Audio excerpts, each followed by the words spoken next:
नमस्कार.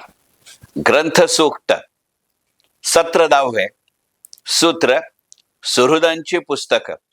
ग्रंथ सूक्त सत्र 10 सूत्र सुहृदांची पुस्तकं.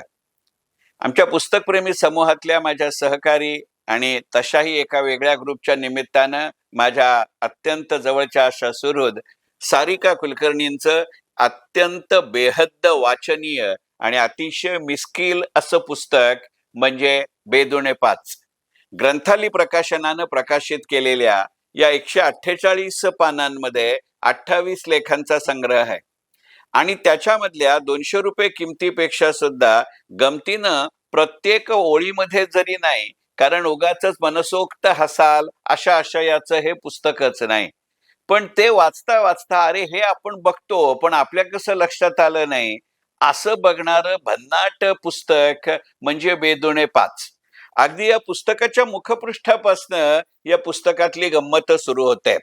या पुस्तकावरती जे मुखपृष्ठ आहे ते एका अत्यंत पुलंच्या भाषेत बोलायचं म्हणजे अतिविशाल महिला मंडळाची सभासद शोभावी अशा आकाराच्या या व्यक्तिमत्वाचं पुस्तक आहे. या आकाराच्या जवळचं असं नव्हे, पण कुलकर्णी काकूंचं व्यक्तिमत्व असंच आहे. जाणीवपूर्वक कुलकर्णी काकू हा शब्दप्रयोग मारलाय, कारण सोशल मीडियावरती लिहिताना त्यांनी कुलकर्णी काका आणि कुलकर्णी काकू याचं इतकं बेमालूम चित्रण केलंय की जसं एखाद्या शिद फडणीसांचा व्यक्तिमत्व असेल किंवा आर.के. लक्ष्मणांनी कॉमन मॅन प्रसिद्ध केला असेल, तसं आमच्या सारिका कुलकर्णींना लोकप्रिय केलेली व्यक्तिमत्व सोशल मीडियामधल्या लेखनातनं म्हणजे कुलकर्णी काका आणि कुलकर्णी काकू. आता यांचं आडनाव कुलकर्णी आहे हा वेगळा योग, आणि त्यामुळे या लेखाच्या निमित्तानं मिस्किलपणानं नवऱ्यावरती टीका टिप्पणी आणि शेरेबाजी करण्याचा छंद आहे का हा विचार आहे. पण जी व्यक्ती सारिका कुलकर्णी आणि भूषण कुलकर्णी या दोघाही नवरा बायकोंना ओळखतात, त्यांच्या असं लक्षात येईल की सारिका सार्वजनिक जीवनात नव्हे तर वैयक्तिक जीवनात सुद्धा कुलकर्णी काका काकूंचा यथेच्छ उपयोग करत असेल, आणि त्याचं प्रतिबिंब पडलेले लेख म्हणजे बेदुणे 5. आज मितीला या पुस्तकाच्या एकापेक्षा जास्त आवृत्त्या प्रकाशित झाली आहेत. आज मितीला एकापेक्षा जास्त सन्माननीय पुरस्कार या पुस्तकाला प्राप्त झाले आहेत, कारण ती या पुस्तकाची कमाई आहे हे लक्षात घेतलं पाहिजे. मुळातच आपल्या मराठीमध्ये विनोदी लेखनाची, मिश्किल लेखनाची परंपरा ही अत्यंत बेताची आहे. टवाळा आवडे विनोद याचं वेगळ्या अर्थाने केवळ रामदासांनी सांगितलं म्हणून विनोदाचा भाग नाही, पण अनेकदा अनेक गोष्टी टवाळकीनं घेण्याचा आपल्याकडे प्रसंग आहे.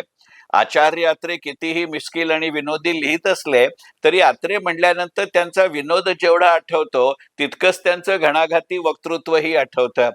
पण ज्या वक्तृत्वाला घणाघाती वक्तृत्वाची सोय नाही, सवय नाही, साथ संगत नाही, असं पु ल देशपांड्यांचंही मिस्किल आणि विनोदी लेखन आपल्याला आवडतं. पण त्याच्या बरोबरीनं अनेकदा असा विचार करत असताना अगदी अलीकडच्या काळातल्या मुकुंद टांगसाळे, सॅबी परेरा यांचं सुद्धा एक वेगळं घराणं विनोदी लेखनामध्ये आहे. या तुलनेमध्ये असं लक्षात येईल की काळाच्या ओघामध्ये विनोदी लेखनाचा प्रवास जरी आपण मराठी साहित्यातला पाहिला तरी त्यातले बहुतांश हे पुरुष लेखक आहेत. फार अपवादानं स्त्री लेखिका अशा पद्धतीच्या मिस्किल लेखणीकडे वळले आहेत. प्रसंगोत्पात एखाद्या कथेमध्ये, कवितेमध्ये, कादंबरीमध्ये स्त्री लेखिकांनीही मिस्किलतेचा आधार जरूर घेतला असेल, पण मिस्किलतेच्या भांडवलावरती लेखनाची इमारत उभा करणाऱ्या अशा स्त्री लेखिका अत्यंत मोजक्या आहेत.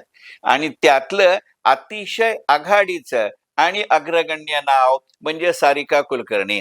सारिका कुलकर्णींचा बेदुणे 5 हा अलीकडचं आधीचं पुस्तक किंवा अगदी अलीकडे प्रकाशित झालेलं इतर बितर हे पुस्तक ग्रंथसूक्तामध्ये नंतरच्या टप्प्यामध्ये तेही घेऊ. याच्या बरोबरीनं विविध सोशल माध्यमांच्या, सोशल मीडियाच्या माध्यमातून लोकांपर्यंत मिस्किलता पोचवलेलं, अत्यंत रोखठोक पण बोचरं नसलेलं, मर्मभेदी पण मर्माघात न करणारं असं लेखन म्हणजे बेदुणे 5. या पुस्तकाच्या मुखपृष्ठापासून याची सुरुवात होते असं म्हणण्याचं कारण अशासाठी होतं की वरकरणी बघताना ही स्त्री हसतीये का रागावलीये हे आपल्याला कळत नाही.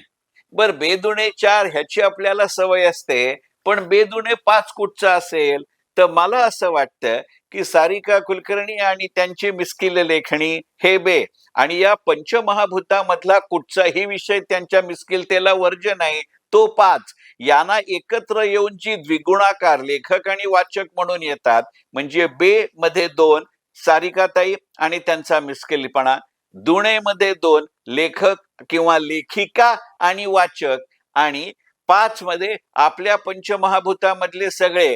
गमतीनं म्हणायचं तर 2 वेगळ्या गोष्टी लक्षात येतील की सारिकाताईंचं अधिकृत शिक्षण हे MBA HR असं आहे. सारिकाताईंचे यजमान भूषण कुलकर्णी हेही HR क्षेत्रामधलेच आहेत. त्यामुळे 2 HR माणसांनी आपल्या वैयक्तिक आणि व्यावसायिक जीवनाकडे अत्यंत सजगतेनं पण त्याच वेळेला मिस्किलतेनं पाहून घरातल्या बोलण्यात आणि संसारात एकमेकांना मिस्किलता शिकवत बघितलेलं पुस्तक म्हणजे बेदुणे 5. आणि त्यामुळेच यांच्या पुस्तकातल्या नायक नायिकांची नावं कुलकर्णी काका आणि कुलकर्णी काकू अशी असावीत. मग तेही ते दुणे आहेत का याचा विचार करावा लागेल.